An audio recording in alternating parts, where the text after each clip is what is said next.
Long before the world heard of the CIA or MI6, espionage was already a powerful force shaping the fate of empires. Ancient rulers understood something that many still forget today, that information is power. While armies marched and swords clashed, another kind of battle was unfolding in the shadows. Kings, emperors and warlords built vast spy networks made up of merchants, monks, servants, and even family members. These agents moved through ports, palaces, taverns and temples, gathering secrets, spreading rumors, and manipulating events from behind the scenes. They could uncover betrayal before it had happened, or ignite it when none existed. One false message could bring down a kingdom. One hidden letter could start a war. Today we're diving into the ancient spy network that ruined kingdoms. Of course, this list wouldn't be complete without the ancient Romans, the masters of conquest, engineering, and control. Most people think of Roman power in terms of legions, swords, and stone roads. But beneath the surface of public triumphs and military parades, Rome had another, far darker strength. They built and refined a network of spies, messengers, informants, and assassins. People who moved in silence to protect the empire from both internal threats and foreign enemies. In Caesar's time, private spies watched senators, generals, and even poets. Caesar himself was assassinated despite being handed a list of his killers just minutes before the attack. After him, Augustus expanded the system using both the Speculatores and the cursus publicus, a government courier network, to gather and transmit intelligence across the empire. As Rome transitioned from republic to empire through years of civil war and political chaos, these spy networks became even more critical. You won't find their stories on monuments, but they were there, always watching, and at the heart of this hidden system were two names, Speculatores and Frumentarii. The Speculatores began as scouts and messengers attached to each Roman legion. There was one assigned to every cohort, which meant 10 of them in every legion. They weren't just fast riders, they were trained fighters, horsemen and observers. They could move through enemy land unnoticed, study terrain, map out roads and report enemy positions. But their role didn't stop at the battlefield. As time went on, these scouts became trusted agents of the emperor himself. They were used to escort high-ranking officials, deliver secret orders, and in some cases carry out executions. They became bodyguards, interrogators, and enforcers. In public, they cleared the way for the emperor using a short, non-lethal spear known as the lancia. In private, they were known to use far more dangerous tools. A trained speculator could carry out an assassination and vanish without a trace. They were chosen for loyalty, discipline, and the ability to disappear into any crowd. Some even operated in disguise, moving through cities dressed as merchants, servants, or soldiers from other units. But as the empire grew, so did its need for information. That's when the Frumentarii came in. Originally, the Frumentarii were soldiers tasked with collecting grain for the army, but by the 2nd century AD, their job had changed completely. Emperors like Trajan and Hadrian realized these traveling supply officers were perfectly placed to observe life across the provinces. They knew the roads, they visited towns, they talked to local leaders, and soon they were doing far more than counting sacks of wheat. They became the emperor's eyes, gathering information, investigating governors, listening for signs of rebellion, and delivering messages that were never meant to be seen by anyone else. Unlike the Speculatores, the Frumentarii were embedded deep inside the Roman administration. They could spy, report, arrest, and when ordered, kill. The presence of these agents was not a secret. People feared them. Their arrival in a town meant that someone had spoken against the emperor, or worse, that someone was about to vanish. By the 3rd century, complaints about their corruption and abuses were so loud that Emperor Diocletian officially disbanded them. But the need for espionage never disappeared. Diocletian simply replaced them with a new group, the Urgente in Rebus, meaning men active in affairs. These new agents did the same job, but under a more controlled office called the Master of the Officers. Surveillance extended beyond battlefields into homes, temples, and marketplaces, because when you rule an empire of 70 million people, you can't be everywhere, but your spies can. Persia, the empire that stretched across 3 continents, ruled over millions, and operated with an efficiency that seemed almost impossible for its time. But behind the grand palaces, golden thrones, and loyal satraps, there was something else hidden out of sight, something that gave the Persian kings control over even the most distant provinces. They called it the eyes and ears of the king, and it may have been the most feared intelligence system in the ancient world. Many people think of spies as lone agents sneaking through the shadows, but in Persia, intelligence gathering was a fully developed system, built directly into the empire's structure. The Persian Empire was divided into provinces called satrapies, each governed by a satrap, a powerful noble responsible for collecting taxes, managing armies, and keeping order. These men had wealth, troops, and often ruled their regions like little kings. But there was one group they could never control, one group they could never bribe, command, or ignore. These were the king's eyes and ears, royal agents who answered to no one but the great king himself. Their job was simple: watch everything, report everything, and let no one know you're watching. They inspected satraps, monitored troop movements, checked tax collections, and listened to local rumours. If a satrap started acting too independently, or if soldiers were growing restless, the eyes and ears would be the first to notice, and the first to act. Of course, these agents had no fixed uniform. They blended into courts, towns, and military camps. Sometimes they were minor nobles. Other times they were military officers with orders from the top. What mattered most was loyalty. These men were handpicked for their dedication to the throne and their ability to stay silent until the moment came to speak, and always directly to the king. Even the governors, the satraps themselves, feared them. Imagine ruling over a vast province, thinking you had full control, only to learn that someone in your court was secretly writing reports to the king in Susa. And if those reports mentioned corruption, disloyalty, or incompetence, the consequences could be immediate. In some cases, the eyes and ears had the authority to call in troops, override local decisions, or even remove a satrap from power. And the system worked. Darius I used it to monitor taxes and keep peace across 2,500 kilometers of land. Couriers, known as the Ingarium, carried intelligence from the edges of the empire to the capital in just 15 days. Herodotus once said that neither snow, nor rain, nor heat, nor darkness could stop these messengers. The ancient Egyptians also had their own version of foreign intelligence, but unlike the soldiers or secret police seen in later empires, these spies carried scrolls, not swords, and their job was not to fight. They were scribe diplomats, messengers, interpreters, and negotiators who were sent into foreign lands. On the surface, they were ambassadors of peace. In reality, many of them were spies. This form of espionage reached its peak during the New Kingdom, between 1500 and 1000 BC. Egypt was powerful and ambitious, surrounded by rival kingdoms like the Hittites and the Mitanni and the Babylonians.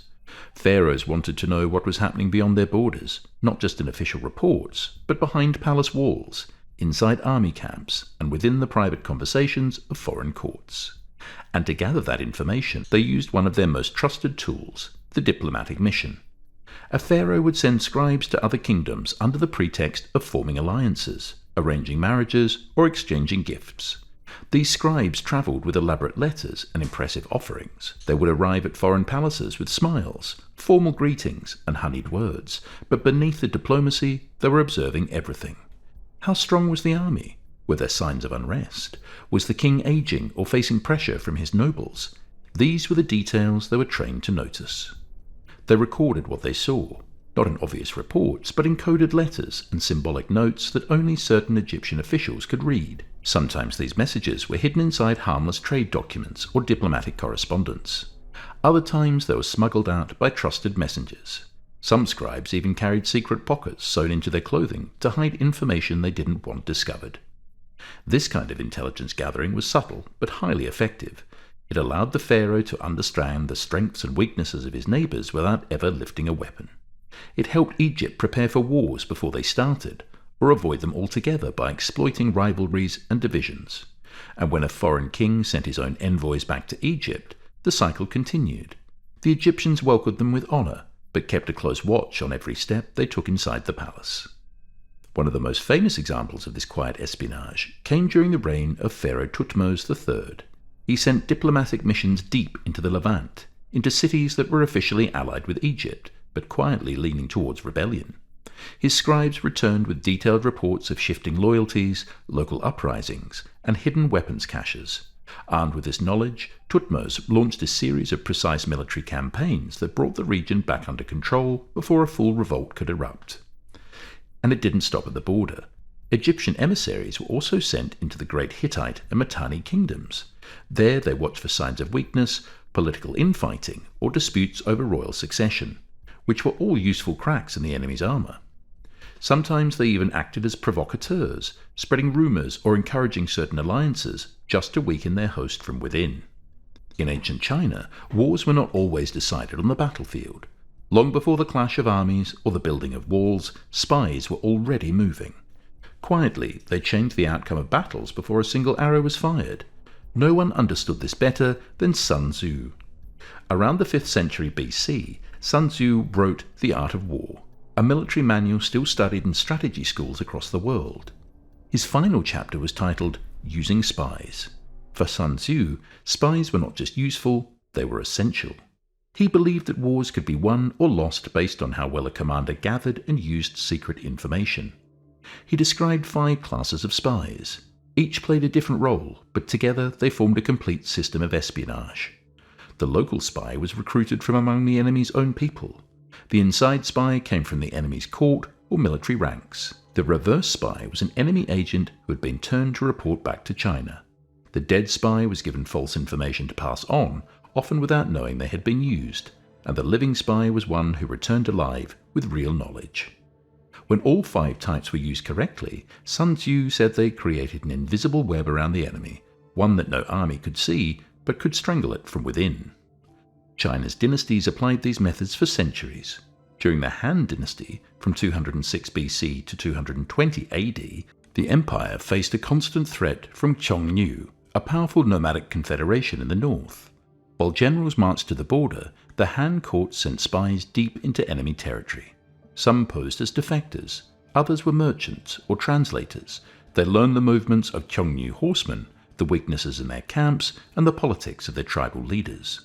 In one famous case, the Han dynasty used a double agent to trigger a split within the Qiongnu leadership. By feeding false information through a turned spy, they caused a major rift between 2 rival factions. The result was the long-term weakening of the entire confederation. Later dynasties used similar strategies to destabilize rivals from within. Instead of launching full-scale wars, they planted agents to stir rebellion, forge letters, spread rumors, and break alliances. These internal attacks were quieter than armies, but often far more damaging. One striking example comes from the northern and southern dynasties period from 420 to 589 AD. General Wei Xiaoquan of the western Wei state faced a strong enemy commander named Niu Daoheng. But instead of meeting him in open battle, Wei used his spies to gather samples of Niu's handwriting. Then they forged a letter suggesting Niu planned to betray his own side. The fake letter was carefully aged and slightly burned to appear authentic. Delivered to Niu's superior, it caused panic and suspicion within the enemy ranks. Wei attacked while their command structure collapsed and won the battle without needing a major army. Spies were also used to prevent wars. During the Warring States period, Lord Qingling of the Wei state stopped a conflict by using his informants to confirm that an approaching enemy army was not invading, but merely following its king on a hunting trip. What could have become a bloody misunderstanding ended with no swords drawn. This mixture of silence and manipulation became a core part of Chinese strategy. Even when Confucian teachings praised honesty and moral virtue, rulers across China's history quietly maintained spy networks in their courts, provinces, and borders. Philosophers might talk about sincerity, but emperors knew the value of secrets. Because in the end, as Sun Tzu warned, to know your enemy is to win without fighting, and the best spies made sure their masters never had to draw a sword. An advisor to the ruler named Chandragupta Maurya, a brilliant strategist named Kautilya, designed one of the most complex and ruthless spy networks in ancient history. He wasn't a general or a warrior, he never led an army or commanded a fortress, but with a pen in hand and a sharp mind for deception, Kautilya reshaped the future of the Indian subcontinent. He wrote the Arthra Shastra, a manual for kings and emperors. On the surface, it's a book about good governance and managing a vast empire, but more than a third of its content is about espionage. Kautilya believed that information, carefully gathered and secretly delivered, was more powerful than armies. The spy system he created had 2 main wings. First were the samstha, fixed spies stationed in places like temples, markets, and enemy cities. They lived quietly among the people, pretending to be monks, merchants, barbers, or ascetics. Their job was to watch, listen, and report everything they saw. The second group was the Sankara, wandering spies. They moved from place to place, blending into crowds, sometimes pretending to be beggars, widows, or travelling performers. They were used for special missions, to plant misinformation, to poison enemies, and to manipulate public opinion. Some were trained in the use of weapons, others were trained in charm, disguise, or even the use of poison. One method Kautilya used was for testing loyalty. Spies would tempt ministers with bribes, try to frighten them with threats, seduce them with attractive women, or lure them with opportunities for power. If they failed the test, they were reported. If they passed, they were trusted more deeply. But the system didn't stop there. Kautilya even recruited children as informants. They were sent to markets to check if merchants were cheating customers. Religious centres were watched. Noble houses were infiltrated. Even members of the royal family were not safe from surveillance. Now imagine this. Somewhere in a royal court, a cook adds just the right amount of spice to a king's meal, and also slips in a small dose of poison. Somewhere else, a dancer gains the trust of a powerful noble, feeding false information until his downfall is complete. These were planned actions, executed by trained agents, all part of the Marian spy machine. Another powerful technique used by Kautilya's spies was disinformation. False rumours were spread to demoralise enemies or to create distrust among allies. Fortresses were sabotaged from within. Crops were burned before an invasion. Enemy troops were tricked into attacking at the wrong time or place. Kautilya believed that assassins could do the work of an entire army. His manual describes in detail how to destroy enemy leaders through poison, manipulation, or fear without ever raising a sword. Even more disturbing was the use of Visakanyas, so-called poison maidens. These were young women slowly exposed to poisons over time until their bodies became toxic. They could kill simply by touch or through intimacy. They were used to eliminate kings, generals, and anyone who posed a threat.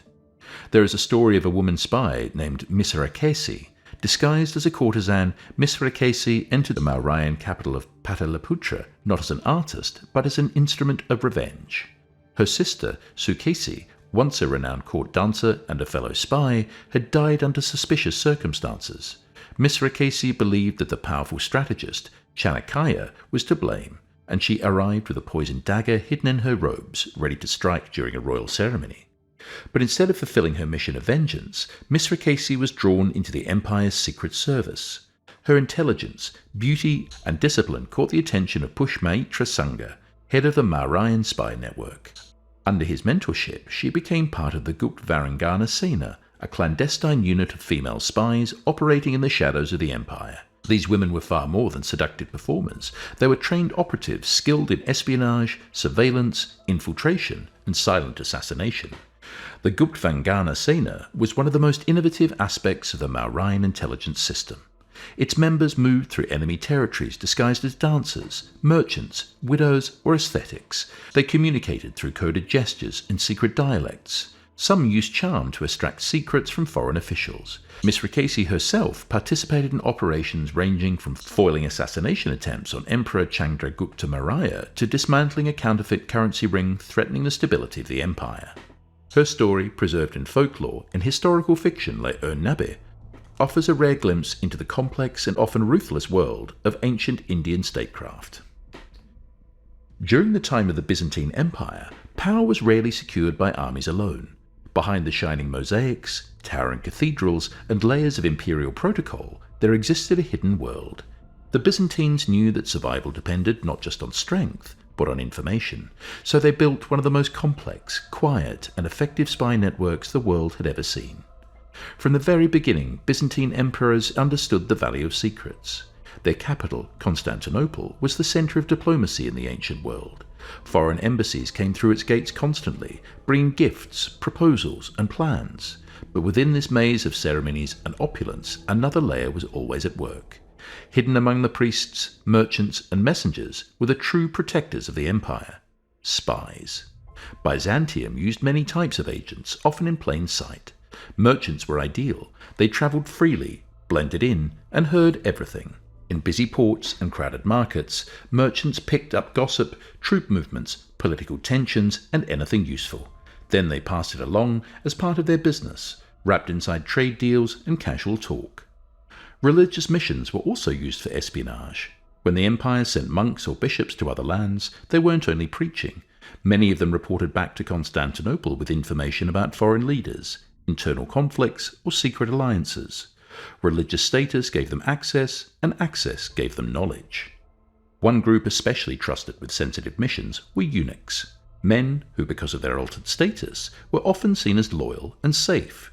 Eunuchs could travel into courts, harems, and palaces across enemy lands without suspicion. The emperor used them for diplomacy and sometimes for dangerous intelligence tasks. Because they had no families and could not build rival dynasties, their loyalty stayed with the throne. But the most organized part of this shadow world was a department known as the Bureau of Barbarians. This office had one mission: to keep track of every foreign group that dealt with Byzantium. Officially, it handled embassies and diplomatic relations. In reality, it collected information, tracked movements, and sometimes even bribed foreign messengers. Any visitor from outside the empire, especially from Persia or the Arab world, was watched closely. Their rooms were searched, their letters copied, and their conversations overheard. These efforts paid off. For example, during the long and brutal wars with the Sassanid Persian Empire, Byzantine agents learned to blend in and gather intelligence across enemy lines. One famous case took place during the Byzantine-Sassanid War of 602 to 628, a brutal conflict that drained both empires. Around 627 AD, just before the decisive Battle of Nineveh, Byzantine agents infiltrated Persian markets near Ctesiphon, the Sassanid capital. Disguised as merchants and traders, they began circulating carefully crafted rumors, suggesting that a massive Byzantine force was preparing to invade from the north, near the Caucasus. The rumors spread quickly, taking root in the anxious and overextended Persian military command. In response, General Razad, one of Persia's top commanders, pulled troops away from the real front to reinforce what he believed was the main target. This left a gap near Nineveh, which Emperor Heraclius exploited with precision. Marching rapidly across snowy terrain, Heraclius led a surprise winter offensive, a rare move at the time, and confronted the weakened Persian forces near the ruins of Nineveh on December 12, 627. The Byzantines won a decisive victory, killing Radza in single combat and shattering the Persian army's morale. The defeat opened the road to Ctesiphon and forced Khosrow II, the Sassanid king, into retreat, eventually leading to his overthrow and execution. The trap had worked, and the battle helped turn the tide of a 2-decade war. Later, during the Arab-Byzantine conflicts, imperial agents disguised as traders sailed into Muslim ports pretending to do business. In reality, they were mapping shipyards, counting warships, and learning the movements of enemy fleets. Reports show that these spies spoke Arabic fluently and could blend in with ease. One such mission led directly to the Byzantine raid on the port of Damietta in 853, a surprise attack made possible by earlier espionage. The Byzantines also defended against foreign spies. They passed strict laws to control who could enter and leave cities. Inns and hostels were monitored closely. Festivals and large gatherings were watched for suspicious conversations. Even merchants from the Muslim world were only allowed to stay for 3 months at a time. Exporting weapons, maps, or shipbuilding materials was banned and punishable by death. Ancient spycraft laid the foundation for modern intelligence, from secret codes and double agents to misinformation and deep infiltration. These early networks shaped how empires gathered knowledge, controlled threats, and influenced rivals without open war. Do you know of any other sophisticated spy networks from the ancient world? Share your thoughts in the comments, and don't forget to subscribe for more forgotten history.